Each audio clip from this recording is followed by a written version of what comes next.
Eh bien, salut tout le monde, c'est iPhone j'espère que vous allez tous très bien, parce qu'en tout cas, moi ça va super. Aujourd'hui, on se retrouve pour un nouvel épisode de notre série Développons un peu. Aujourd'hui, on va s'attarder à un sujet qui m'a été beaucoup demandé, les contraintes. Alors concrètement, ce qu'on va faire pendant cet épisode, eh bien, on va créer une interface commune à chaque appareil, c'est-à-dire qu'on aura une interface storyboard qui sera compatible avec un iPhone 4, aussi bien avec un iPhone 6 ou bien même un iPhone 6 Plus. Alors on se retrouve maintenant dans le storyboard, on va y passer la quasi-totalité du temps. Pourquoi? Eh bien, c'est ici qu'on va gérer nos contraintes, c'est là où on va les créer. Alors il faut savoir qu'on peut aussi créer les contraintes et les supprimer via le code. On ne va pas le faire, pourquoi? Eh bien, parce qu'on va utiliser des objets statiques, c'est-à-dire qu'on ne va pas supprimer des objets, on ne va pas les modifier via le code justement, pour pouvoir ensuite mettre à jour ces contraintes. Alors maintenant, je vais essayer de vous définir le plus simplement possible qu'est-ce qu'une contrainte. Alors une contrainte, c'est le fait de dire à un objet, qu'est-ce que j'entends par là? Eh bien par exemple un button, un slider, un label. Donc c'est le fait de dire à un objet d'essayer de se positionner à tel ou tel endroit. Alors pourquoi je dis essayer? Eh bien il faut savoir que quand vous allez lancer votre application sur votre appareil, eh bien elle va justement essayer de satisfaire un maximum de contraintes possibles.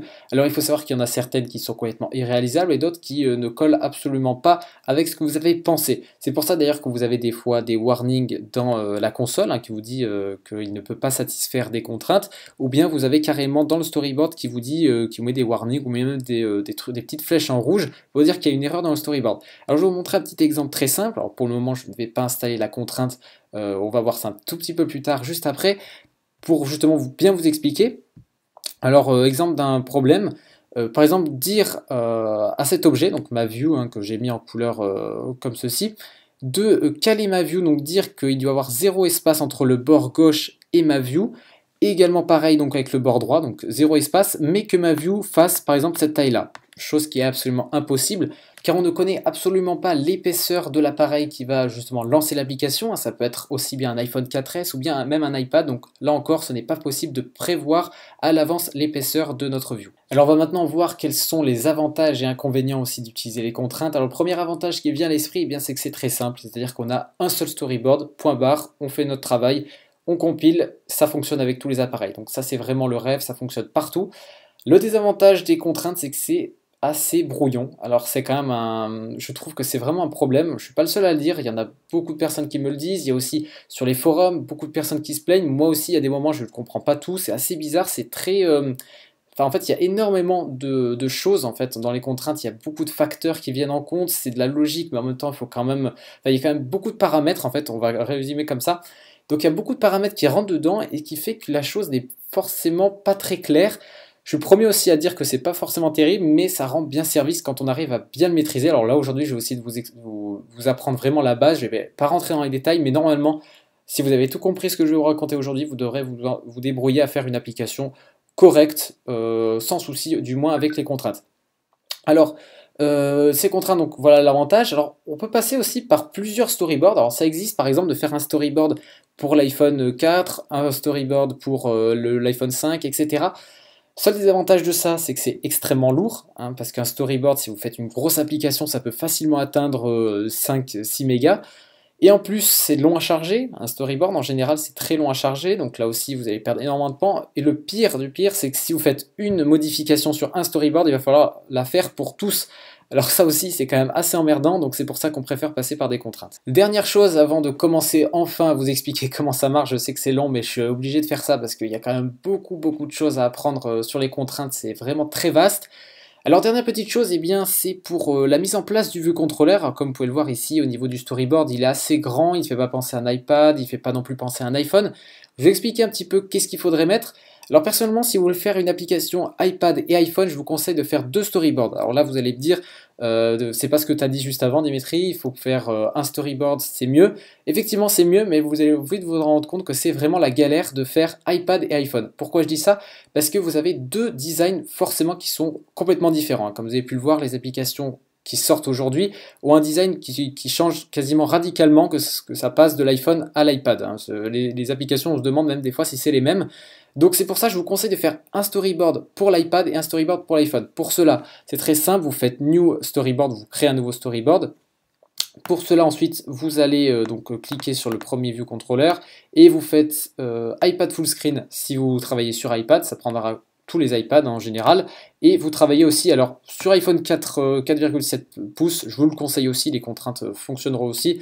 Je vous déconseille par contre de travailler sous iPhone 3,5 ou même iPhone 4. Pourquoi? Parce que ça commence à être maintenant plus trop supporté, surtout le 3,5, donc prévoyez plutôt grand et après vous faites vos modifications au fur et à mesure sur les plus petits appareils. Alors ça y est, eh bien, je vous propose maintenant de voir comment est-ce que ça marche, comment est-ce qu'on va faire pour mettre en place tout ça. Alors je vais vous faire quasiment que des exemples commentés pendant cet épisode pour que ça soit le plus clair pour vous. Je vais en faire le plus possible également avec plusieurs facteurs. Comme je vous ai dit, il y a énormément de choses à prendre en compte là-dedans, mais voilà, je vais essayer de vraiment que vous sachiez faire à la fin de cet épisode. Alors on va commencer à mettre en place en fait une view comme ceci, qu'on va essayer de positionner en haut, donc on va essayer de la caler le plus en haut possible, donc là on peut pas aller plus haut vu que c'est la status bar, donc on va la coller comme ceci, et je veux qu'elle soit aussi collée sur les côtés ici, et qu'elle respecte aussi 60 en hauteur, hein. Comme on peut voir ici elle a 60 en hauteur. Enfin, voilà, donc on va voir comment ajouter une contrainte pour que ça soit comme ceci sur tous les appareils. Maintenant on va cliquer sur le troisième petit bouton qui se situe en bas. Et ici on va voir un nouveau panel qui va apparaître et qui va nous permettre d'ajouter une contrainte très facilement.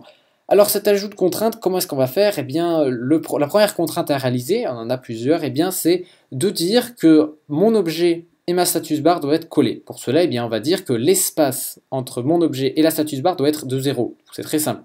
Pour cela, eh bien, regardez, il l'a déjà positionné, vu qu'on l'avait déjà positionné nous-mêmes. On pourrait le remettre en fonction des chiffres nous-mêmes, on peut écrire ce qu'on veut. Nous, c'est déjà fait, donc on va appuyer sur le petit bouton rouge ici, et qui va nous permettre d'ajouter une contrainte. Vous pouvez voir ici, Add One Constraint. Ok, donc là, on a ajouté la première contrainte qui nous permet, comme je l'ai dit, de coller notre objet avec notre status bar en lui disant qu'il y a 0 espace entre mon objet et la status bar. Ok. Ensuite, on va voir ici, parce qu'il nous dit qu'il n'est pas très content, il nous dit qu'il manque quand même des choses. En l'occurrence, il nous manque une position en X, parce qu'il ne sait pas où le positionner sur l'axe des X, hein. Il ne sait pas si c'est plus à gauche, plus à droite, mais aussi il ne sait pas la taille de notre objet au niveau de la hauteur. Donc on va les définir maintenant. Alors vous pouvez les définir directement en cliquant sur le petit ovale ici. Je vous conseille de le faire vous-même, surtout qu'après ça commencera à faire n'importe quoi, hein. Si vous voulez, si lui vous proposera des choses qui vous paraissent le plus logiques, mais pour vous ça va pas être logique du tout non plus. Donc faites bien attention à ça. Ça m'est arrivé beaucoup de fois de faire ce qu'il me proposait, mais en fait c'était pas du tout bon. Donc préférez le faire vous-même. Pour cela, eh bien, on va resélectionner notre objet et on va se rendre dans le troisième bouton pareil et on va ajouter maintenant deux contraintes. Alors on peut ajouter autant de contraintes qu'on veut à chaque clic. Personnellement, j'en ajoute le moins possible. Je vous fais étape par étape hein, pour bien vous expliquer. Alors ici, on va ajouter deux contraintes. On va ajouter la contrainte pour qu'il soit collé sur le côté gauche, collé sur le côté droit. Pour cela, on va décocher contrainte to margin pour être bien qu'il n'y ait pas de marge, hein, si vous préférez, entre notre objet et notre vue contrôleur. Et ici, on va ajouter deux contraintes en cliquant sur les deux ici. Alors, comme je vous ai dit, on aurait pu cliquer sur celui en haut aussi, mais c'était pour bien vous expliquer. Donc là, on a sélectionné deux contraintes et on a bien deux contraintes à ajouter. Ok, donc là, on a ajouté deux contraintes. Voyons maintenant ce que nous dit le compilateur. Et on dit qu'il nous manque encore une contrainte pour la hauteur. Donc, ok, on va resélectionner notre objet et là, on va lui dire notre contrainte pour la hauteur. Alors, ça ne se situe pas ici, hein, ça c'est juste pour comment dire, le positionnement. On va maintenant faire pour la hauteur qui se situe ici. On a pour l'épaisseur et pour la hauteur. Pour la hauteur, c'est le deuxième. Il nous dit hauteur de 60 parce qu'on l'a positionné comme étant 60 dans le storyboard. Donc, on peut voir c'est bien à 60. Nous, ça nous convient. On pourrait modifier aussi, mais moi, je fais Add One Constraint. Ok. Le compilateur ne dit plus rien. Ça semble être bon, donc on va tester ça tout de suite. Alors, c'est parti. On va maintenant compiler sur un iPhone 6S Plus, voir un petit peu ce que ça donne. Hop, on attend que ça compile. Donc normalement ça devrait fonctionner, on devrait bien avoir notre objet qui soit collé en haut, collé aussi sur les côtés et qui fasse donc 60 en hauteur. Alors hop, on lance le simulateur, parfait, donc c'est bien ce qu'on voulait hein, sur l'iPhone 6S Plus, c'est nickel. On va maintenant passer à l'iPhone, on va prendre l'iPhone 4S, voilà, comme ça c'est un bon test aussi de voir avec l'iPhone 4S si vos contraintes marchent bien, vu que l'écran est quand même radicalement différent par rapport à l'iPhone 6S, l'iPhone 6S Plus, etc. Donc on va voir ce que ça donne sur le 4S, on attend que ça charge, donc là c'est sur le 4S iOS 9.1. Et donc normalement si on a bien fait nos contraintes, on devrait bien avoir la même position, donc au niveau de tout ça. Alors hop, on attend que ça charge, hop, et donc on a bien notre objet qui s'affiche nickel. Alors voilà, on a réussi à mettre en place notre première contrainte, enfin nos premières contraintes. Vous avez pu voir maintenant que ça devient un peu plus simple pour vous, je pense. Là aussi où c'est génial les contraintes, regardez, là je vais faire basculer l'écran sur le côté. Vous pouvez voir que ça respecte nos contraintes. Regardez, Notre objet, eh bien, il est bien collé en haut, il est bien collé sur les côtés et il respecte aussi la même hauteur. Donc partout, n'importe quelle position je vais le mettre, mon objet va être convenablement positionné. Donc ça, c'est vraiment génial et c'est pour ça qu'on utilise maintenant les contraintes. Eh bien, je vous propose maintenant de voir le deuxième exemple que je vous propose. Alors il y a un peu plus d'objets, on a un label et deux views, donc deux carrés hein, si je puis dire. Alors on va faire la même chose, c'est-à-dire qu'on va essayer de faire en sorte que cette position, hein, cette layout, soit compatible avec l'iPhone 4S, l'iPhone 6, l'iPhone 6S, l'iPhone 5, enfin voilà, vous avez compris, avec tous les appareils. Alors pour cela, eh bien, je vous propose de commencer tout de suite. On va sélectionner notre label, on va le mettre en position en haut, donc on va le bloquer tout en haut, donc au niveau du 35, il y aura 35 en position. Hop, on fait Add One Constraint. Ok, donc on a la première contrainte. Maintenant, on va voir une autre contrainte qu'on n'a pas vue, puisqu'on essaye vraiment de voir un petit peu tout. Je ne vais pas non plus vous embrouiller, mais vous verrez que plus tard, vous en aurez aussi besoin. Alors, vous aurez pu effectivement passer par ceci, c'est-à-dire mettre deux contraintes comme on a fait tout à l'heure. Néanmoins, avec un label, vous pouvez aussi passer par autre chose, c'est-à-dire le deuxième qui s'appelle Horizontally in Container. Alors, qu'est-ce qu'elle permet de faire celle-là? Eh bien, elle va permettre en fait de centrer votre label, justement de le centrer dans votre view. Donc là aussi, c'est super pratique. Comme vous pouvez le voir ici, il ne me demande rien d'autre. Il me demande juste la taille à quoi ce qui va commencer, hein, si vous préférez, donc la A35. Ensuite, après, on va centrer notre objet. Alors, prenez aussi l'habitude maintenant de mettre des contraintes même quand le compilateur ne vous le demande pas. Parce que vous verrez que vous aurez des surprises, donc pensez à le faire. Alors là, en l'occurrence, on a notre label. Vous pouvez voir ici, il ne me demande rien d'autre, j'ai pas de warning ou autre. Néanmoins, je pense que c'est mieux de forcer, si vous préférez, l'affichage. Alors on va rentrer là-dedans. Alors qu'est-ce que je dis forcer l'affichage? C'est-à-dire de forcer et bien actuellement sa hauteur et son épaisseur. Donc on va faire ça, donc width et height, on sélectionne les deux, donc on a bien add to constraint, et on a donc nos deux contraintes qui s'ajoutent ici. Alors pourquoi je fais ça? Eh bien tout simplement parce que, comme vous pouvez le voir ici, mon label, eh bien je sais qu'au niveau de la police de caractère, ça rentre nickel dans c'était du combien? Du 21, donc ça rentre nickel, c'est le truc de base. Et puis surtout, au niveau d'épaisseur, mon texte rentre nickel dans du 183. Donc je lui dis de garder cette taille-là, parce que je ne vais pas modifier mon texte. Ça me va très bien. Donc on va garder ça et donc on lui a forcé, on lui a dit de garder bien au plus possible cette taille à mon label. Alors maintenant, eh bien, on va arriver aux deux views. Alors on va faire exactement la même chose pour ceci. On veut garder eh bien la même taille, hein, c'est-à-dire du 123 et du 128. Alors on va sélectionner les deux parce qu'on peut on peut installer deux contraintes en même temps. Pour cela, on va aller là, hop, et on va lui dire de garder la même taille. Hop, la même épaisseur et la même taille. Ok, donc on saura au moins que ces deux carrés, enfin ces deux pseudo-carrés si je puis dire, auront la même taille quoi qu'il arrive. Donc normalement, hein, à part, comme je vous ai dit, s'il va y avoir des problèmes ou autre, il va essayer de... Enfin en tout cas, il va vraiment essayer que mes deux carrés aient vraiment la même taille. Ok, alors ensuite on a pas mal de warnings comme tout à l'heure, c'est-à-dire qu'il faut la position X et la position en Y. Alors on va commencer tout de suite avec le carré de gauche. Alors... Le carré de gauche, eh bien, on va lui dire eh bien, de l'espacer de 20. Voilà, il était espacé de 20, donc on le laisse à 20. Donc toujours à enlever la margine, je préfère personnellement, vous pouvez la garder aussi. Dans certains cas, elle est utile. Donc on lui met la margine, ok, donc là il nous dit plus au niveau du X qu'il y a un problème, parce que pour lui le X c'est bon, c'est fait. Par contre au niveau du Y, il ne sait pas où le positionner, donc on va faire la même chose. Alors là il y a aussi une petite subtilité à connaître. Il faut savoir qu'en fait, vous pouvez mettre des contraintes en fonction d'autres objets. Alors, en l'occurrence, là, vous allez glisser votre souris sur l'objet auquel vous voulez qu'il fasse référence. Par exemple, si je mets Exclude View et que je fais Vertical Spading, eh bien, il va prendre en fonction de mon view. C'est-à-dire qu'il va se positionner à gauche et eh bien, à 73 de ma view. Moi, c'est pas forcément ce que je veux. Pourquoi? Parce que moi, je veux que ça soit en rapport avec mon label. Alors, on va supprimer ça et on va glisser avec le clic droit sur mon label. Ensuite, on va faire Vertical Spanning et c'est parfait. Il va être en rapport, en fait, si vous préférez, avec mon label. Je vous propose maintenant eh bien, de faire exactement la même chose pour l'autre carré. Donc, on va sélectionner notre autre view. On va enlever la marge. On va ensuite mettre 20 comme l'autre et on va sélectionner le label et on va mettre Vertical Spacing. Donc là, c'est parfait. Nos deux carrés sont parfaitement pareils, hein, si je puis dire, donc ils vont se mettre à gauche, donc ils vont bien prendre un espace de 20.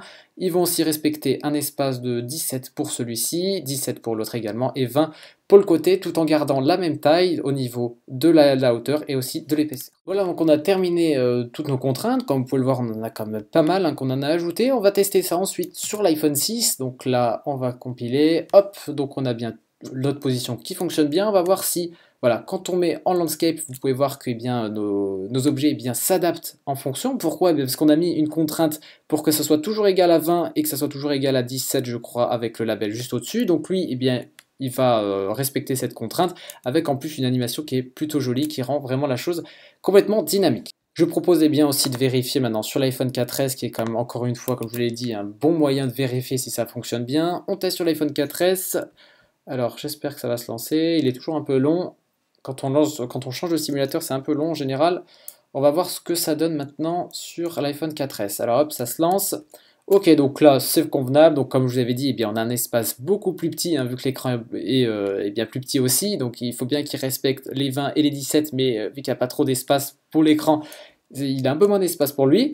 Et si on change, ça fonctionne aussi super bien. Donc voilà, on a réussi parfaitement à mettre des contraintes. Donc normalement, je pense qu'à ce stade-là, vous avez quand même plutôt bien compris comment ça fonctionne. Rappelez-vous, en début d'épisode, je vous ai dit que dès qu'on va lancer une application sur son appareil, il va essayer de satisfaire le plus de contraintes possible. Néanmoins, il arrive que certaines ne soient pas réalisables et donc il va nous afficher une erreur ou bien carrément cracher.